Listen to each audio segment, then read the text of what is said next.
Welcome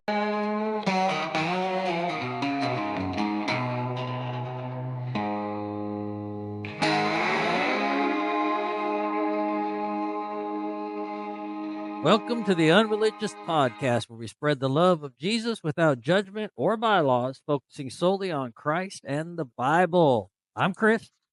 I'm Drew. Yeah, Drew, you sound excited tonight, brother. Dude, we last time we tried to record this was just like I'm so relieved that we've got I'm so glad that we've got this stuff. It was literally like I don't know if it's spiritual warfare or what was going on, dude, but it was like we hopped on. By the end of it, you tried 2 laptops, I tried 2 laptops, reset the internet. It was like, what is going on? And then also, I guess I need to apologize for the last episode because I did not do a proper tech check, and the mic was on my laptop the whole time, so I was like banging and clanking around. And Chris tried to let me know during it, and I was like, "Oh no, I didn't see." I'm So sending Drew private messages going, dude, there's a lot of static and banging going on your end. And he didn't see him until it was too late. yeah, well, um, I kind of unofficially play like sort of I kind of put my producer hat on during, so it's like a lot of the times I have like notes and other windows and stuff pulled up, and so I had so many windows pulled up I couldn't see the couldn't see the private messages. So, but yeah, we were just all catawampus, but Dude, yeah, that was rough, man. That was really rough. I was getting frustrated. We spent almost an hour just trying to figure out the audio, and finally just decided we are going to retry it again tonight. yeah, we was like, well, maybe it's just our provider is like the website's glitching out or something. But I'm thankful that we got it squared away. I like all morning I was like, dude, if that doesn't work, like I don't know, Google Meet, like I don't know what we're to do. But Yeah. yeah, tonight is the episode of love. Love. Happy Yeah, Valentine's Day, everybody, until you hear what we have to say. But anyways, yeah. I guess. Well, so I don't know. We'll see what happens depending on when we get done. I may drop this a few days early and just go ahead and drop it on Valentine's Day. So you might even be listening to this, today on Valentine's Day. We'll see what happens. But we got a lot of comments to get to and all kinds of stuff tonight. But don't forget, we do have a YouTube channel, which I'm ridiculously behind on updating, but we do have one, and we also have Instagram. The YouTube channel is the Unreligious Podcast. The Instagram is at the Unreligious Podcast. There should be links in the description of this episode if you guys want that. So, how was your week? well, I'm glad to be back on American soil. I said that last time. Um, and I'm still glad to be back, but man, this American soil up here in Wisconsin is really cold. It is Hmm. cold here, brother. I mean, we went from an island to I've had to get out the snow blower a couple times now. I had to get it out this morning, and we're supposed to get more snow tonight. I think tomorrow, all day Saturday. So, I mean, we're getting next week, I think Monday, we're going to be 9 for the high and -8 for the low.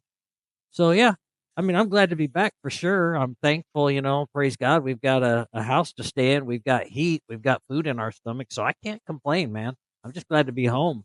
Other than dealing with the cold, not much else going on. How about you? So Friday the church had a daddy daughter banquet night. That was awesome. Um, I think it's important to like try your best to. I mean, you've got daughters, but I think it's important to like, my oldest daughter's 5. Um, to like try your best to set the example of like if you can't be the man that you want her to bring home one day, then like what are you doing, right? So, um, I stopped. So it was Friday night. I didn't tell her about it because I didn't. You know how it is with little kids. You don't tell them anything ahead of time because then you're just gonna. Every day's like, when is the daddy daughter? When is it? So like I waited, but so Friday morning before I left, Well, I did it Thursday night, but I cut out like a heart-shaped invitation, and I think I colored like the back of it red, and then I might have done like a red trim around it, but I basically did like a, hey, I cordially invite, or, I said like my dearest Princess Marin or something like that. And I was like, I cordially invite you to the daddy daughter banquet, da da da da da, whatever. And I said, I don't remember exactly what it said, but then I was like, and I would like for us to match, and you can pick my shoes out. Well, she always likes to pick my shoes out, so that was a big deal. And so did that. Then on the way home from work, I stopped, and it wasn't like anything major, but I got like a little bouquet of flowers, and so I came through the door and and so I tried my best to go all out, and then we were matching and stuff, which was awesome.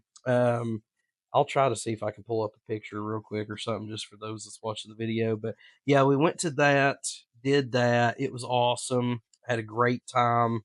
And I'm thankful that like my church does cool stuff like that. And a lot of churches do that. If your church doesn't do that, I would definitely highly recommend it because it's just a good time. But it was cool because we went and they did like a lesson and stuff as well. So like they went full out, food was good.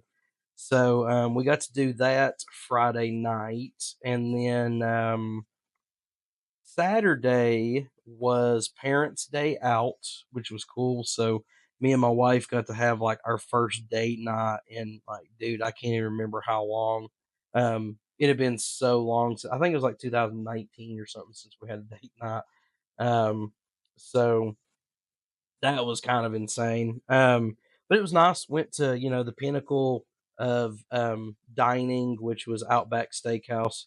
By the way, those that's watching the video, there's the picture of me and my daughter at the daddy and daughter dance. We had matching flannel pattern or whatever, but it was a good time. Oh, that's Yeah, cool, dude. dude, she loved it. It was awesome. I had a great time. What a It good was kind dad. of it was kind of funny, man, because there's a couple dads that was sort of like, sitting there kind of like looking around. The daughter was sitting there. It was like they didn't know what to talk about, which, kind of made me sad because in my head, I'm like, I can't imagine. My daughter talks so much, anyways. It's like, I can't imagine like not having something to talk about. But I think there's a lot of dads that they just don't spend time with their daughters or whatever. Like, I don't know. But, yeah, so we did, and then me and the wife had our date night, which was cool. We went to the pinnacle of dining, which was Outback Steakhouse. So that was cool. And then kind of had a God moment. Um, so after I picked the kids up, so it's hard to explain, but like basically, my house is like southeast, the church is like northeast, and then my dad's house would have been like north, and then Outback Steakhouse was like west. But like when I left my dad's house, we backtracked away from all of it to get gas. And when I was leaving, normally I always go right and take back roads every single time because it's faster. And for some reason, when I was leaving, I was like, you know what, man? Like, I'm kind of tired. I'm going to go the long way because if you go the long way, it's literally like, depending on lights and traffic, it's like 10, maybe 15 minutes out of the way. But it's like a wide road to basically a highway. And then when you get to the highway, it's a straight shot, but it's way longer. And I was like, no, I'm kind of tired. I'm just going to go around and take the long way around and, whatever. Well, dude, we got going down the road and I lose my power steering. Like, just I can turn my wheel, but it's like super, super hard. And so we're coming through. I was like, oh, what the crap? What the crap? My wife's like, what? Because I don't freak out over like anything, especially when I'm driving, because, me and you both have drove all kinds of stuff, tankers and hazmat and everything. Um, but so we get going down through there, dude. And so I pull into this gas station and I called my dad because I was right down the street. I was like, I don't know what's up. And he's like, maybe a belt broke.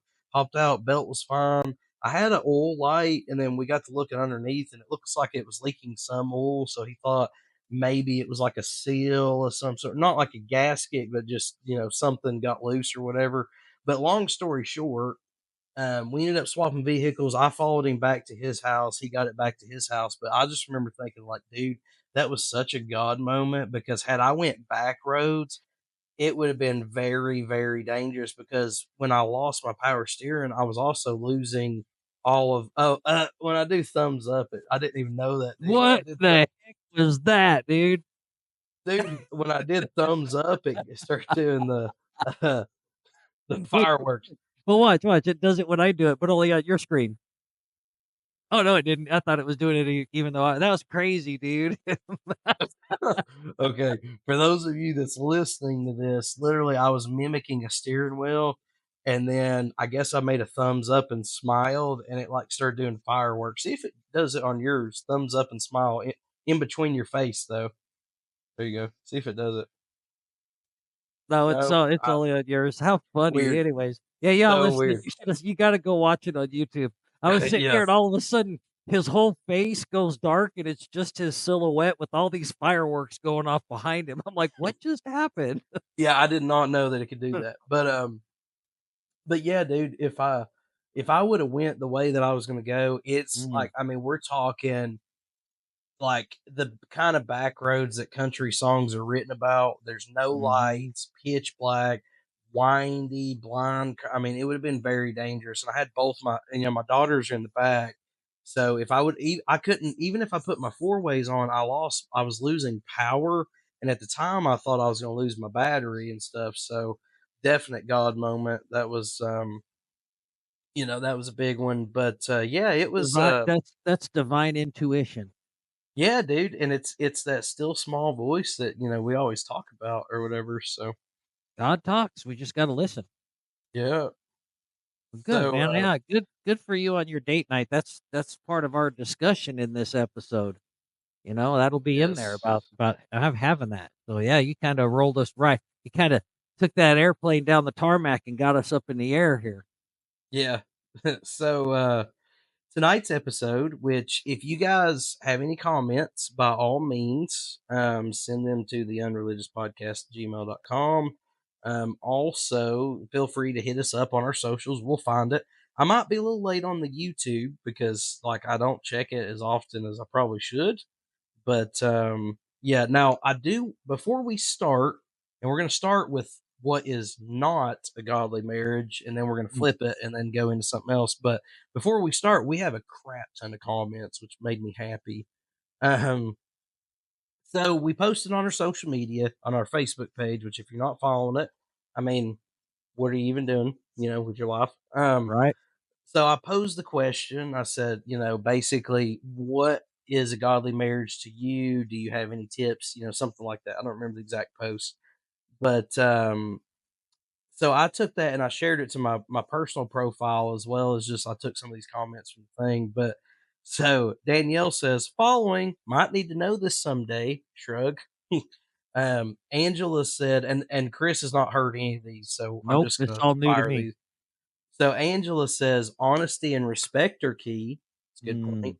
Now mm. Dave and Rory, which spoiler alert, they're actually married. They dropped some awesome ones, so I'm going to rattle through theirs. But Dave says if both you and your spouse are looking toward God, you will always meet. Think of a triangle with God at the top, and you and your spouse are the lower corners. He said that the husband is the servant leader. Serve your family well. Remember, in any discussion, you're both on the same team. Good one. Mhm. Compromise, all caps.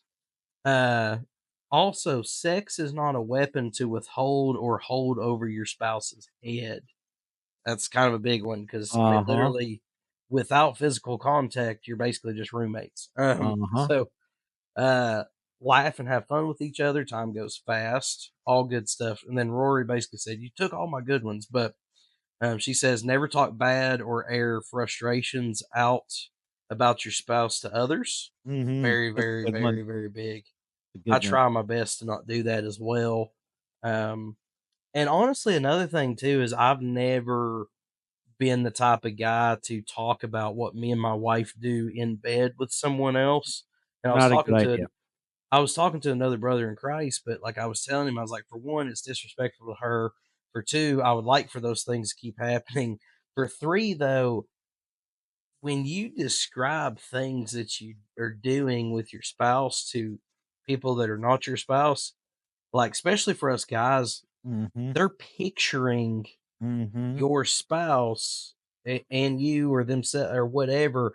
You're now giving them a mental image. Like, what sense does that make, right? Yeah. Yeah. Um, but Rory also says always, always pray for your spouse. So bangers so far.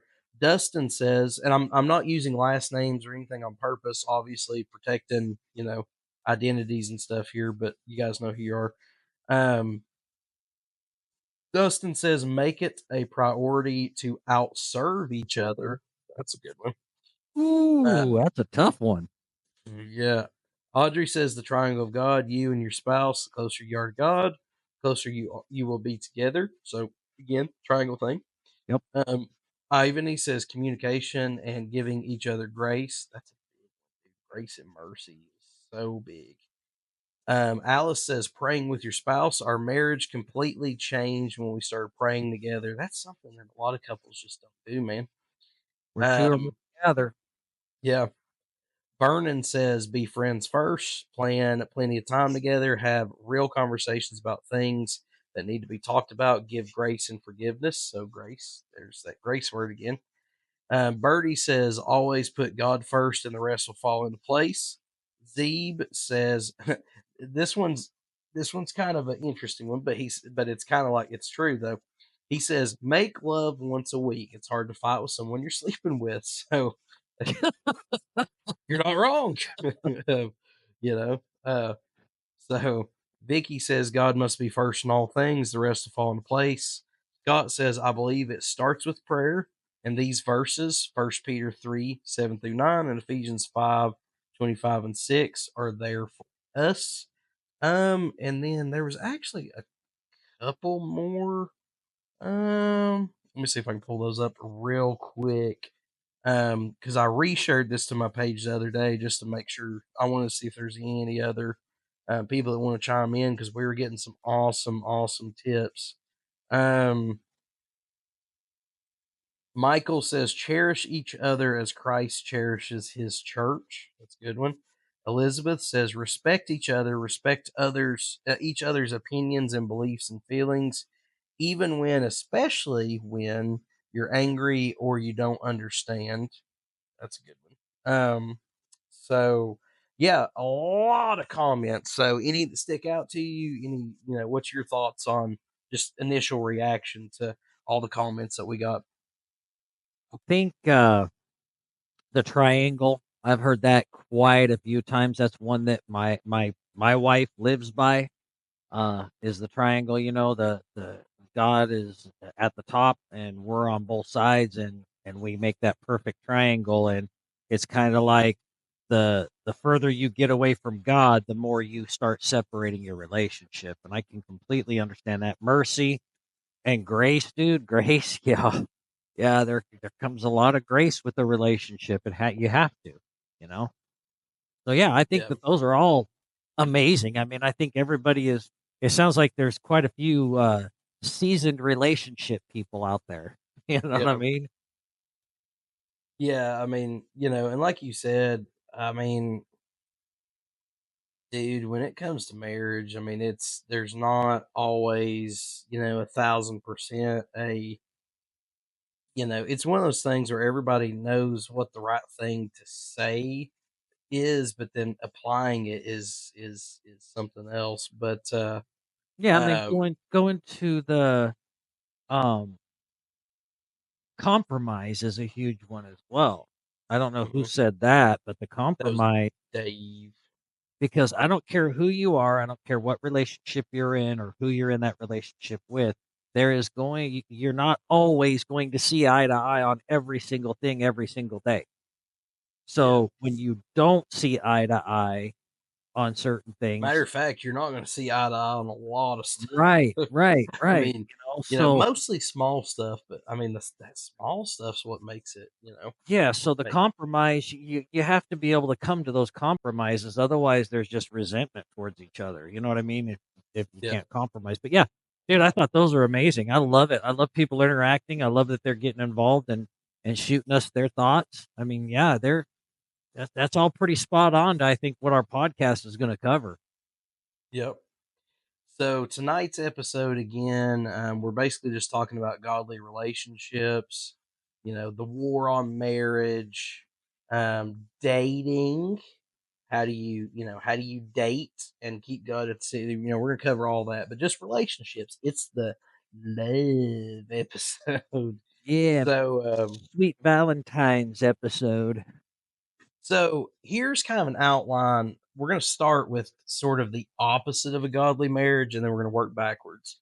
This explores a dysfunctional, unhealthy, and ungodly relationship. So a godly marriage would be built on love, faith, respect, commitment. Obviously, you're centered around God, Christ, Christian values, the Bible. The opposite of that would be a marriage that's basically lacking those qualities that leads to dysfunction and brokenness. Um, so so one thing that would be an indicator of an ungodly marriage would be a lack of spiritual foundation. There's no shared faith or spiritual guidance. You guys are unequally yoked. Maybe one person has a religion, the other person doesn't. Maybe one person's Christian, one person's Muslim. Maybe, and I'm just throwing out examples. At times there can be some hardcore denominational differences, even. But overall, having a lack of spiritual foundation, prioritizing worldly desires over biblical principles, a disregard for prayer, church, biblical teachings, anything like that. Like if God is in our men's Bible study on Tuesday mornings, the one before work, Keith said something that really stuck out to me, dude.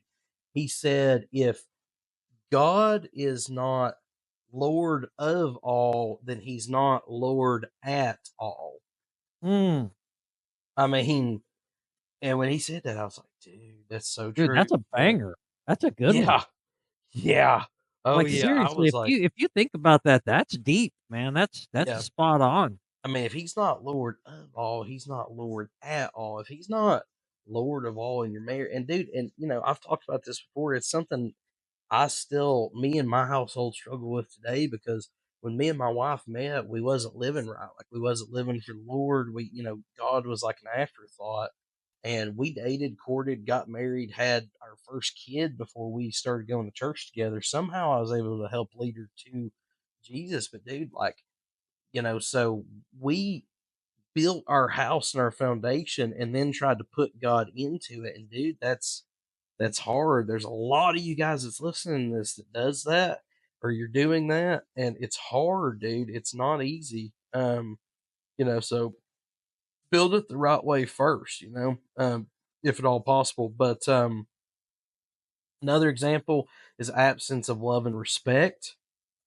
Examples of this are selfishness instead of selfless love, which is outlined in 1 Corinthians 13:4-7.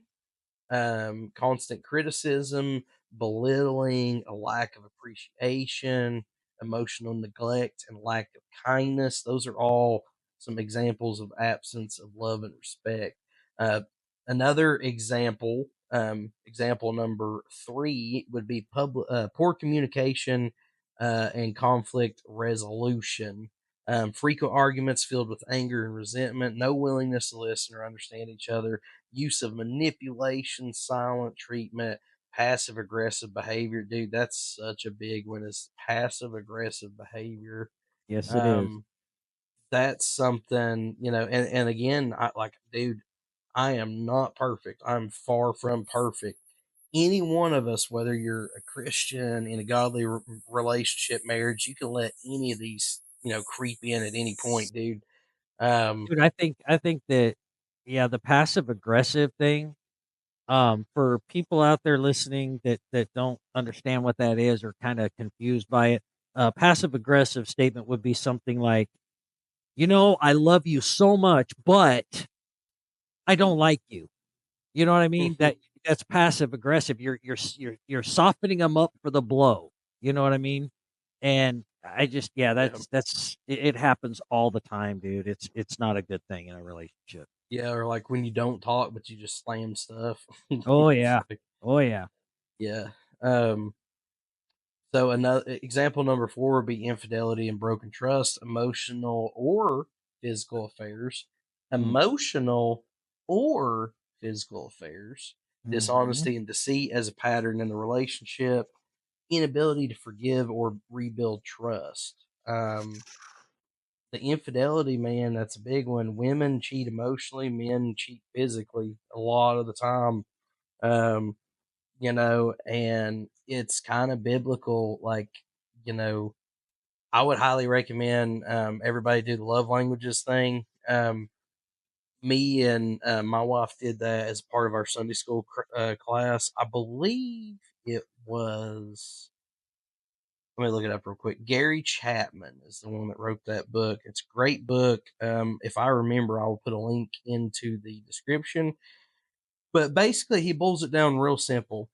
You have words of affirmation, quality time, gifts, acts of service, and physical touch.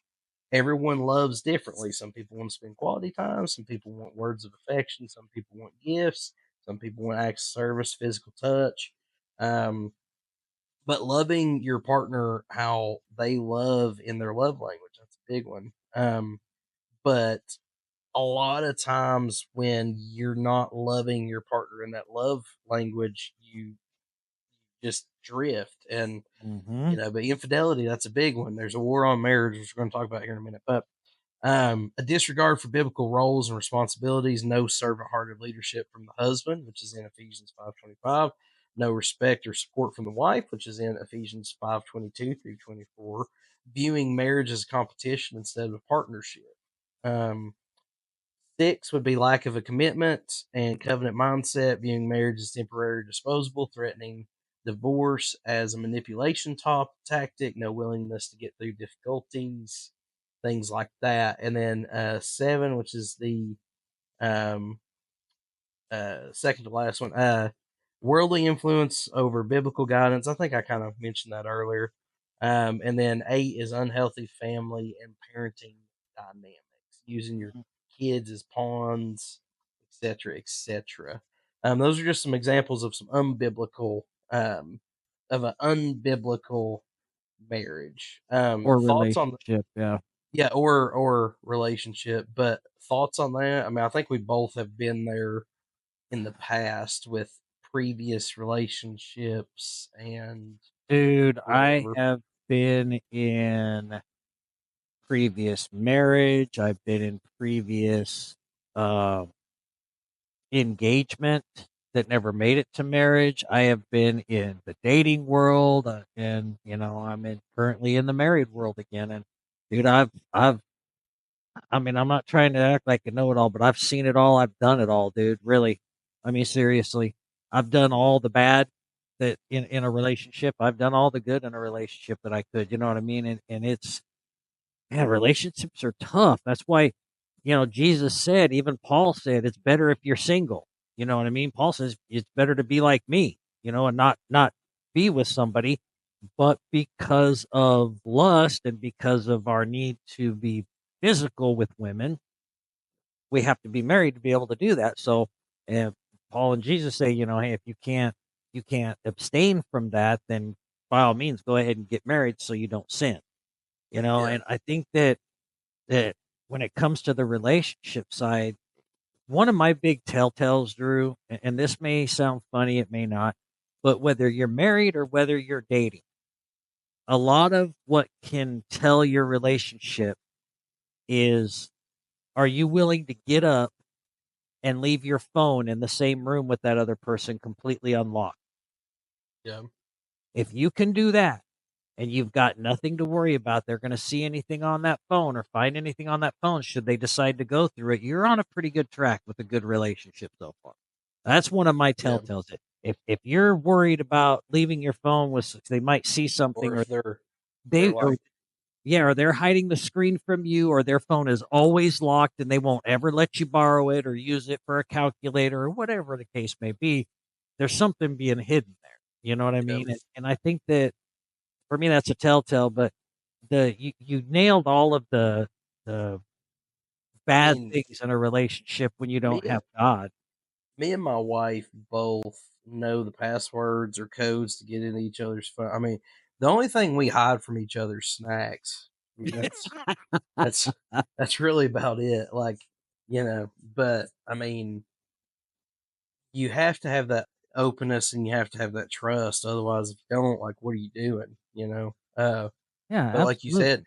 it's like the other day, my wife was like, "Hey," because I've got like a newer phone, and like my other one crapped out on me a few months back, and she's like, "Hey, what's your passcode?" And I was like, "Uh," and she's like, "Oh, what? Do you not want to give it to?" And I was like, "No, honestly," I'm just trying to remember. And I said, "Oh, wait, no, I don't," because I used to have the pattern or whatever on it, the Yeah. whatever where you could draw the pattern. And I was like, "Oh, wait, no, I don't have the pattern." I was like, "Well, hold on, let me see it." And then I looked at it. I was like, "Oh, yeah, yeah." And then I handed it back to her, and then I told her it to her, and she, punched it in. But you know, my wife is a stay at home mom. She homeschools my oldest daughter, and then we have the newborn. And I mean, like, dude, I'm at work all day, she's at home all day. Like, you have to have that trust, you know. So and that's just, again, closeness, oneness. But yeah, I mean, I think both of us have been in relationships in the past where we pretty well checked just about every one of these boxes. So Yeah, um man. I think we have every one of those are signs of an ungodly relationship or marriage, man. I think you covered it yeah. very well. So now we're going to look. So we're going to backtrack. We're going to look at the biblical foundations of a relationship. If we don't run out of time, we'll get into marriage as well. But we're going to look at the biblical foundations for just a relationship. Okay. First things first, you need to understand that when you become a Christian, are a new creation in Christ. 2 Corinthians 5:17 says, "Therefore, if anyone is in Christ, he is a new creation. Old things have passed away. Behold, all things have become new." The purpose of a godly relationship is to emphasize dating and courtship are meant to honor God and pursue holiness. Like, honestly, the way God lays things out, if we would just stick to that, our lives would be a whole lot better. So some biblical foundations for relationship: purity and holiness. First Thessalonians 4:3-8 says, "For this is the will of God, your sanctification, that you should abstain from sexual immorality, that each of you should know how to possess your own vessel in sanctification and honor, not in passion or lust, like the Gentiles who do not know God, that no one should take advantage of or defraud his brother in this matter, because the Lord is the avenger of all such, as we also have forewarned you and testified. For God did not call us to uncleanliness, but holiness." Um, that's a big one. I mean, when you're Mm. dating, remaining sexually, what am I trying to say? Abstinent, is sort of kind of a I don't want to say requirement, but it's kind of a requirement. Like, God says, look, don't have sex before you're married. Like, that's a big one. Like Drew, you don't need to say, it definitely is a Mm, requirement. You don't yeah. you don't have sex before Well, you're married. it's a requirement, but like, we skip over that so often. I mean, like, even when I was younger, when I wasn't living right, there's a lot of things I did and I knew it was bad. But Brother, did it anyways. I've done the whole unfaithfulness. I've been cheated on, you know what I mean? And it's one of those where when my wife now and I went to get married, our pastor was very serious about it because we were both divorced. And our pastor who married us, he wanted to make sure that our divorces were legit with the church. You know what I mean? Mhm. Which there's one thing Jesus says that it's okay to a divorce over, and that's adultery, right? Mhm. So when we went to the premarital counseling, I was living with my girlfriend at the time. And of course, we were doing things we weren't supposed to be doing, even though we were going to church. And the first thing our pastor said was, "Well, I'm going to need you to move out, Chris." And I was like, "All right, I can do that." He's like, "You've got, I give you, I don't expect you to go home and do it right now or whatever, but yeah, you need to eventually, because that's just going to be a temptation for you that I don't think you're going to be able to resist." Yeah. So, dude, as soon as we got done with that meeting, we went back to the house and I packed up all my stuff and I moved in with my mom and dad. And I lived with my mom and dad until the day we got married. And, our pastor, the next meeting the next week, he's like, "So how's it going? Are you still living together?" I said, "No, man, I moved out the next day." He's like, "Really?" I said, "Yeah, that's how serious I am, how committed I am to this woman. I'm willing to give that up and do it the right way if that's what you say I need to do." Yeah. But And the thing is like, man, if you lead with the physical first, that's uh, all the relationship becomes, man. And like, you're gonna have time, patience, understanding, whatever, to get to know that person like you should. You're not going to, be able to build a biblical foundation because one, you're already going against the Bible, but for two, that's going to be an afterthought, when you're rolling around. And it's like, there's so many times, man, where people are like, you know, they'll say things like, oh, but, he or she goes to church. I mean, dude, plenty of people go to church. Like, just because you go to church, going to church doesn't make you a good Christian. Now, granted, a lot of your quote unquote good Christians are going to want to go to church, but they'll say things like, but they go to church, or, oh, but, they read scripture, or, oh, they send me scripture on my phone. Devil knows scripture too, man. Like, literally, when he was tempting Jesus, he was quoting scripture and like, oh well, the Bible said, like, the yep. devil knows the scripture too, and you, I think I had this later on in the notes, but First Corinthians 6:16 through 19 basically says, or do you not know that he who is joined to a harlot is one body with her? For the two, he says, shall become one flesh. But he who is joined to the Lord is one spirit with him. And we're going to get into that here in a little bit on Where was the. that at? Six what? Oh, wait, hold on. My earbuds kicked off. It was First Corinthians. Is my mic still working? Yeah, yeah, I can First hear. Corinthians 6:16 through 19. Okay, So, all right. we've all heard that,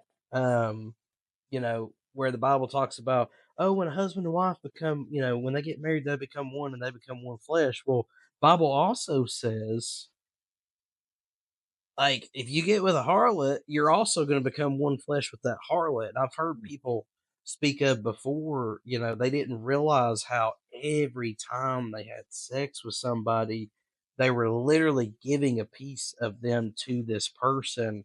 And, I had somebody explain it to me one time, and he was like, dude, like, I didn't ever really think about how true that was, but he's like, you make a connection with this person, and he's like, there's times where you're with your mate or your spouse or whoever, and a smell or a sound or a thought, and it's like all of a sudden you're picturing someone else. And there's times where you're laying in bed at night and you think back to, and it's so true because literally you're every time you're giving a snapshot of your soul to this person, and that's a memory, a bond, or whatever that you're making. And that's so true. It's like you literally become one flesh with that person. And so when you tear it back, it makes it worse. But, starting with purity is so Dude, like, two things on that real quick. mhm, One is, let me put it even more into perspective. Because of the way DNA works, when you sleep with a woman, you've technically just had sex with everybody she's had sex with.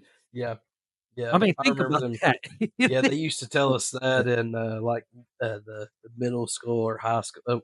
I don't remember if it was Dare. Dare was the drug and resource one, I think. But yeah, they used to explain that to us. It's like and I'm like, but it's true though. It's like It's true. So I've told my kids that. Just think about that when you're single and you want to go out there and you want to do the wild thing or whatever.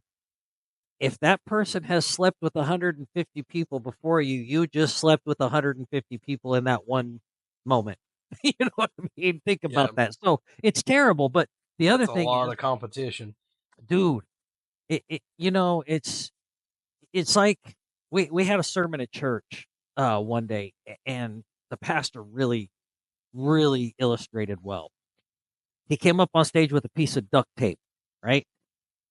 And he said, "So the first time you go out there and you sleep around without God in your life, right? And it's just it is what it is. It's a one night stand or whatever." And he sticks the tape on his arm, dude. He goes, and it feels good and everything's great. And he rips the tape off of his arm. And he says, it hurts. That first time, that first breakup, that first, okay, this didn't work out because it was all just sex. It hurts, right? So then you take that same piece of duct tape and you stick it on again and you try it again and you rip it off and it hurts, but not as bad. And eventually you get to where it's just that's all it is. It's just sex. It doesn't hurt anymore. You just go out there and do it. It's done and it's over with and it's meaningless. It means absolutely nothing. There's no emotional Yeah, connection for you anymore. And that's what sex is. God gave us sex to have that emotional connection with somebody. The two become one flesh. And when you take that emotional connection out of it, it's meaningless. yeah, yeah. I mean, like you said, and it's something like God designed it for a reason the way He did. It's like obviously you know, it's awesome, especially if you're, married and you love that person and, like God made it like that for a reason, right?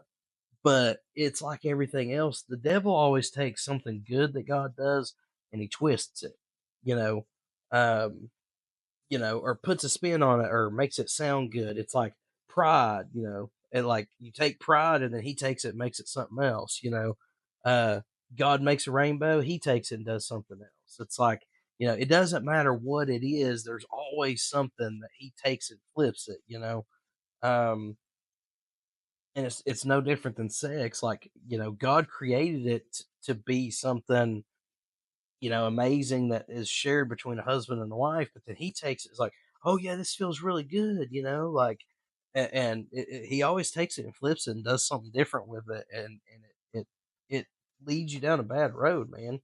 You Yeah. know, Yeah. I mean, God made this beautiful thing for a union between a man and a woman to become one flesh, and then you've got the enemy saying, man, doesn't that feel good? Go out there and do it with everybody. You know what yeah, I mean? And it turns it into completely something that's disgusting. And, that's how diseases get spread and all kinds of stuff. So my advice to it's such a double-edged sword. It's so hard, Drew. You and I know this.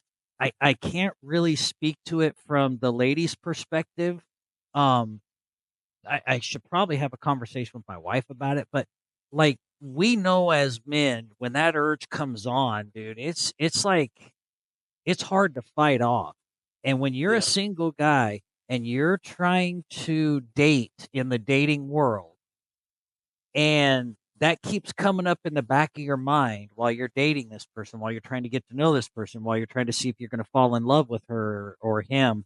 Like I said, I don't know much from a lady, but for men, it's it's so hard to fight that urge off, and the longer you go without, the worse the urge gets. You know what I mean? So the only thing I can tell you is the first time you sleep with your girlfriend or your boyfriend, you have started that relationship off ungodly. yeah, Right out of the gate. Right out of the gate, it's ungodly. and it's something that, like, once you go that route, you can't put the toothpaste back in the tube. Like, once you cross that boundary, you can't get it back. Like, Right. even if you're like, we shouldn't do this again, the image is there, the memories there, the connect all, and it's when you connect physical first, it doesn't go down a good road, dude. And I even look at my own marriage and stuff, dude, in the early days, before we actually put like God in there at all. I mean, dude, like there's times where, I was just unhappy, and it wasn't like it was just because of my marriage or anything. Like I wasn't unhappy in my marriage specifically, but it's just when the more things that you do in an ungodly way, the more it just piles up, dude. And it's like, there was times where, I was throwing liquor in my coffee in the morning just to get through the day. Mm. There's times where, you know, situations I could have, and I still don't handle situations the best always, but I handle them better a lot more most of the time, but like, even back in the day, like things that I would say when I would get mad or how I would handle situations or just it's just never like it never leads to a good road, man. Right. So, and also think of it this way. My advice to our listeners, if you're single and you're either in the dating scene or not in the dating scene or thinking about dating or whatever, um, my advice to you is immediately you want to look for somebody that's looking for the same things as you when it comes to following Christ. You know what I mean? That's very important because if you are trying to follow this road with Christ, and we all struggle with it no matter what, it's a hard road, but then you add some influence in there, whether it be a girl or a boy you're dating, and they're not a believer or they're not as serious about the walk and they just kind of blow it off or whatever, your job just became that much harder to try to have a relationship with that person and with God at the same time Yeah. because God's not important to them. You know what I mean? You've got when you're out there dating and you're exploring options and you're seeing different people, whether it be a man or a woman or whatever, I think the number one priority in anybody who's trying to walk with Christ, your number one priority has got to be to make sure that that person is on the same page as you Yeah. spiritually. They're looking for the same things because if they're not, I hate to say this, but it's just facts. There is a bigger chance that they're going to draw you away than you are going to draw them to. Well, and dude, I You know hate what I to mean? say it too, but dude, the physical fades, man. Like, if you don't believe me, just have kids. Like, I mean, when you have Yep. kids, and dude, I mean, I've had people tell me before, like, oh no, my girl's different, or oh, this, like, and it's like, dude, when once you get married and you're with that person every day, and the new wears off, and they know all your jokes, and there's no surprises anymore. The physical really is not gonna hold your relation. As much as you think, "Oh, I'm good in the sack," or, "Oh, I'm the," what, dude, when you start getting older and your knees start to crack and your hip starts to go out, it's just like the Really, older you get, really, dude. you're a pup, brother. I'm just saying that the older you get, though, when your body starts to slowly break down, the physical becomes less and less important. And dude, uh, those looks are going to fade, and one day you're going to wake up, and you're not going to be very happy, man. And that's where a lot of people end up. You know, it just yeah, you gotta gauge if you've been with this person for 35, 40 years, what has the foundation of that relationship been built yeah, on? Has it been built on solid ground on biblical, marriage and relationships?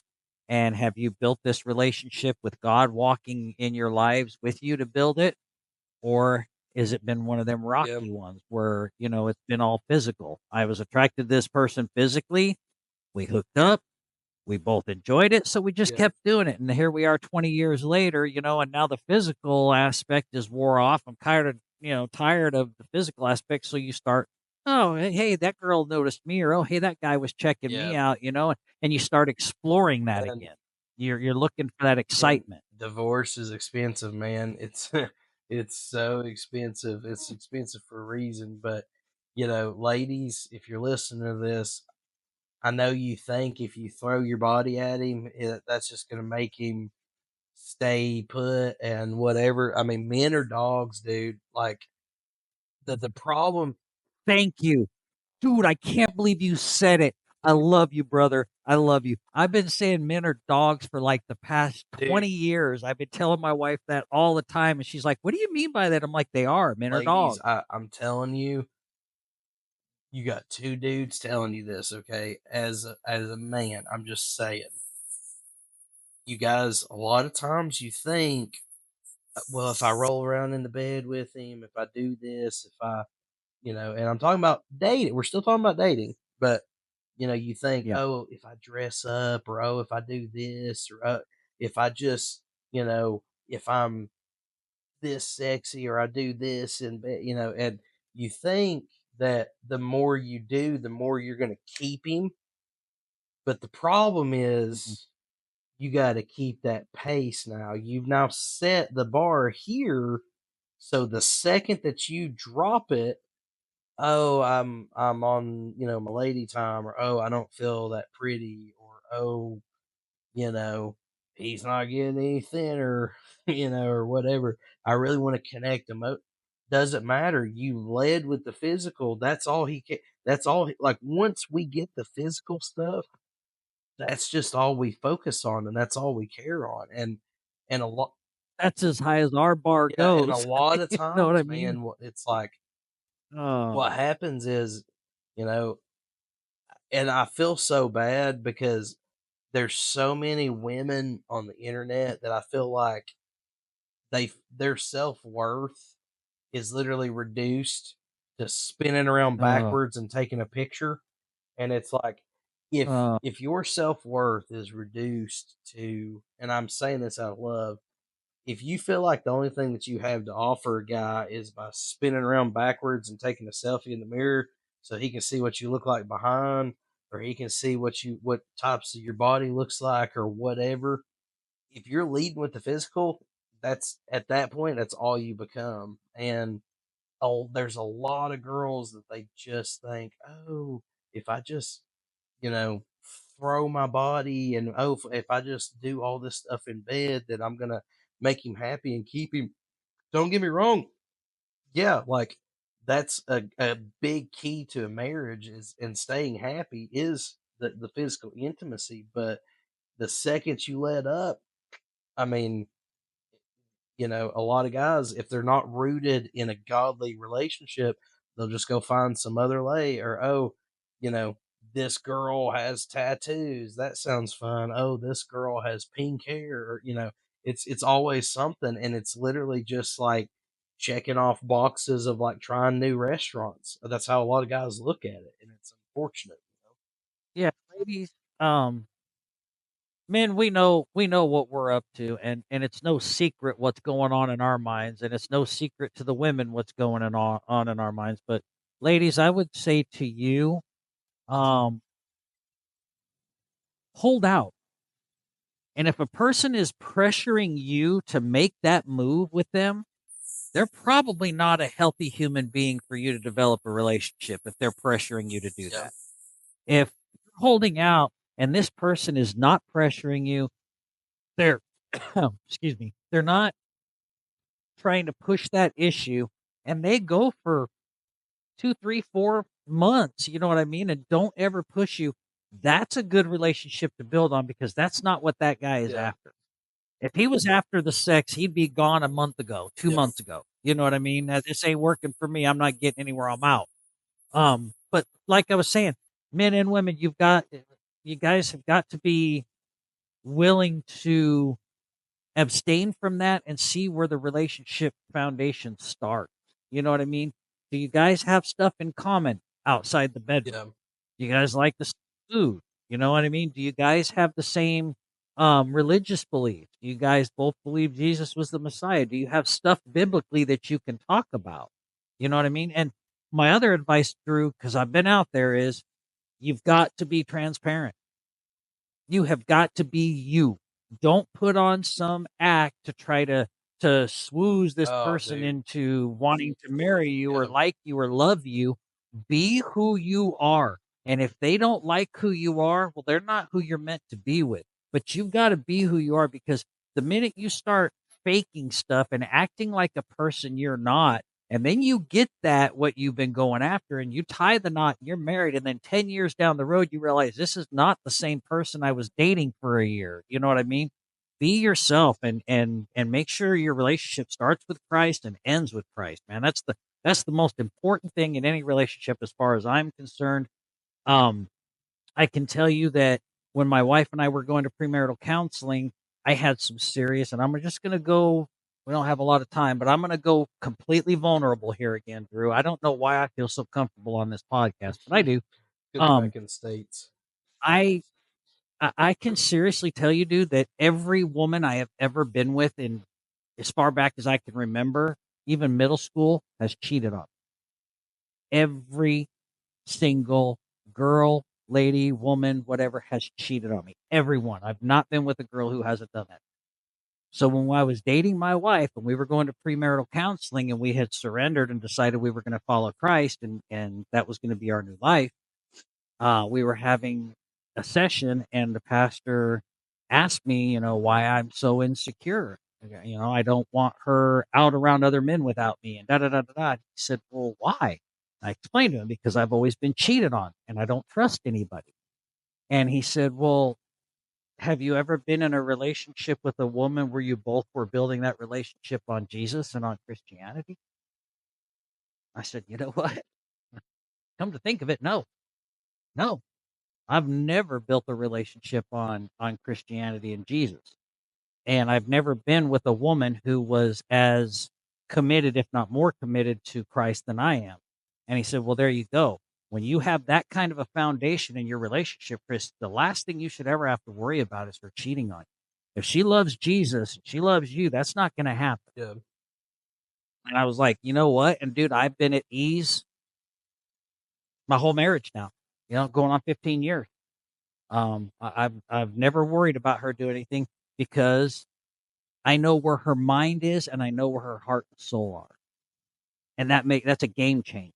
You know what I mean? It's a complete game changer when you know where your spouse, your significant other, where they are spiritually, because you know that they know better and they're not going to cross that line and go down that road. So, yeah. So I'm just gonna run just real quick. We're gonna finish up the dating segment just real quick, and then on the next Yeah. episode we'll come back and talk about it a little bit. But it leads, We don't do this yeah, on it leads, purpose. We're not trying to do part twos and yeah, threes on everything, it I leads promise. straight into marriage after that, though, so it works out. But so some other biblical foundations for relationships. Commitment in love. Song of Solomon 8:6-7 says, "Set me as a seal upon your heart and a seal upon your arm. For love is strong as death. Jealousy is cruel as the grave. Its flames are flames of fire. A most of be hard word flame. Many. That's what Behemoth. my pastor does when he's reading. He's like, hard word. But many waters cannot quench love, nor the floods drown in it. Also, use God's love as our motto. 1 John 4:9-11. In this love of God was manifested towards us, that God has sent his only begotten Son into the world, that we might live through him in this love. Not that we loved God, but that he loved us and sent his Son to be the atoning sacrifice for our sins. Beloved, if God so loved us, we ought to love one another. Um, some practical, I'm gonna run through these real quick, but we're gonna come back next time and go over some of this. But some practical guidelines for Yeah. dating and courtship: establishing boundaries, accountability and avoiding temptation, and communication and mutual growth. Also, I would throw in there as well, just you know, um, some other guidelines are just like, man, staying in the Word together. Like, I mean, bro, like, go to church together, dude. What better day, you know? But I'm gonna put that church together, pray Yeah, together. go to church together. I mean, dude, like literally study the Bible together.